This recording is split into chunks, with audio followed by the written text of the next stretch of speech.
हम पे एक एतराज़ ये भी होता है कि जानवर को आप इतना ज़बह करते हो, करोड़ों अरबों जानवर दिन में ख़त्म हो जाते हैं। मैं कहता हूँ सुनो, एक बात सुनो, ये जो दिन में इतने जानवर ज़बह हो जाते हैं, रोज़ाना इतने नहीं होते। ये जो गोश्त मिल रहा है, ये जो आपके मीट फूड है और मटन फूड है और मटन कबाब है और बीफ कबाब है और पता नहीं क्या से क्या मामलात, और ये बटन रोस्ट और ये ब्रोस्ट और ये चक्कर जो चल रहे हैं, वो बंदा अपने लिए नहीं कर रहा। सिर्फ कुर्बानी दलीला पुरद है और कुछ भी नहीं है, सिर्फ इस पर एतराज है। और मामला कहाँ जाएगा? यही चुभन है सिर्फ। क्या पता नहीं एतराज लाती है दुनिया में। सुने, मैं एक बात मजीद आपको समझाने के लिए एक जुमला कहता हूं। मैंने कहा सुनो, हुवल्लज़ी खलक़ लकुम मा फिल अर्ज़ि जमीआ। रब्बे करीम फैसला फरमा रहे, मुसलमान तू मेरा बन जा। खलक़ लकुम मा फिल अर्ज़ि जमीआ, ये लाम फायदे की है कि मैंने तुम्हारे फायदे के लिए ज़मीन में सब कुछ तुम्हारे लिए बनाया। तो जब सब कुछ बनाई अल्लाह के बंदों के लिए, तो तू तीसरा कौन आ गया है कि दरमियान में अल्लाह के हुक्म के ऊपर पाबंदी लगा, अजी ज़बा नहीं हो सकता? तो ये सिर्फ ऐसे ड्रामेबाजी है। आप इन चीज़ों को छोड़िए, इससे परेशान ना हो, बस जज़ाकुमुल्लाह। आप इससे परेशान ना होइए, किसी किस्म की परेशानी की ज़रूरत नहीं है। खोल के कुर्बानी कीजिए।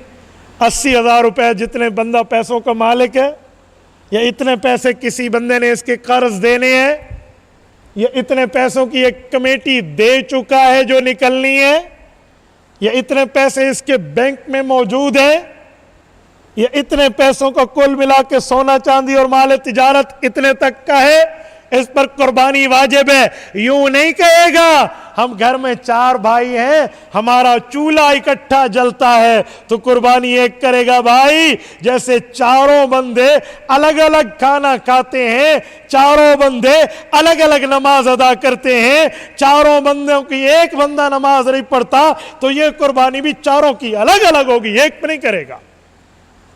सही इशारा, चूल्हा इकट्ठा है। तो मैंने कहा मैंने तुझसे पूछा मैं तेरा चूल्हा अंजे, मैंने पूछा आपका चूल्हा अलग है? तो भाई जो शरीयत का हुक्म है वो हुक्म है। ये अभी मैं आते हुए आ रहा था, रास्ते में फ़ोन चल रही थी एक बंदे की बात, तो अजी अब्बा जी कुर्बानी करते हैं, हम में से तो किसी की शादी नहीं हुई। मैंने कहा कुर्बानी के लिए शादी थोड़ी ज़रूरी है। हाँ भाई, बेगम आए तो कुर्बानी होगी वरना नहीं होगी। इसका माना है जितने कवारे हैं वो सारे बिस्मिल्लाह करके आराम से बैठे हैं। ऐसा तो मुच्छा तो तेल ला के बासों भाई सारी, तो कोई कुर्बानी शुर्बानी कोई नहीं। तो भाई यूं तो नहीं है। आपकी मालियत देखी जाएगी, हैसियत देखी जाएगी। मियाँ के पास इतना पैसा अलग और बेगम साहबा के पास अलग, दोनों पे अलग अलग कुर्बानी है। ये नहीं है मैंने मुसाले की दी है, मेरे खामन ने कर ली बस बहुत हो गया, जी नहीं। मियाँ के पास अलग साहिब निसाब है तो बीवी अलग साहिब निसाब है, ऐसी थोड़ी है। अच्छा, ये मसला सिर्फ आपको दीनी मामलात पे समझ आता है, रोटी खाते वक्त तो नहीं आता। भाई आपने रोटी खा ली, ठीक है, हमारा चूल्हा एक है, मेरी भी खा ली गई। उधर तो किसी को समझ नहीं आता, और इधर के नहीं सही लेला हिक्को को चाहे सारा चूल्हा एक है, हमारा चूल्हा एक है तो बकरा भी एक। तो भाई यूं नहीं चलेगा। और कोई हमें कहता मौलवी साहब जरा नरमी करो, तो मैं उन्हें कहता हूँ तुम्हारा खत्म नबूवत पे ईमान नहीं है? क्यों नहीं, हमारा तो खत्म नबूवत पे ईमान है। तो मैंने कहा फिर मुझे क्यों कहते हो नरमी करो? नहीं मैं कह रहा हूं, मैंने कहा सुन, जब रसूलुल्लाह सल्लल्लाहु अलैहि वसल्लम आखिरी नबी है, नया नबी पैदा नहीं होना, तो जो मसले हुजूर और शरीयत ने हमें बताए हम वही बताएंगे। नऊज़ बिल्लाह, तू नया नबी समझता है मौलवी को कि वो नरमी करे और मसला बदलवा के दे दे?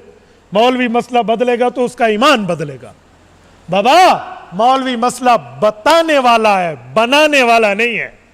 यकीमुल उम्मत हज़रत थानवी की मलफूजात में है कि हम बित्ता वाले हैं, बिन नून वाले नहीं हैं, बनाते नहीं हैं, बताते हैं। हज़रत थानवी रहमतुल्लाह पेश कर रहा हूँ। तो भाई हम तो वही बात करेंगे ना जो बात है। तो ये कुर्बानी के मुतालिक चंद बातें मैंने आपकी खिदमत में कर ली हैं, तो इसलिए इस हिसाब से आप कुर्बानी ज़रूर कीजिए और इसमें किसी किस्म की कोई कोताही न कीजिए। बस 3 दिन है, तीसरे दिन आप जिस वक्त भी करना चाहें, पहले दिन आपने बकरा ईद के बाद शुरू करना, ठीक है? रात को भी कुर्बानी होती है, दिन को भी होती है। हमारे जो बाज़ फुक़हा ने रात को कुर्बानी मकरूह लिखा है, उनने अपने ज़माने के हिसाब से ठीक लिखा है।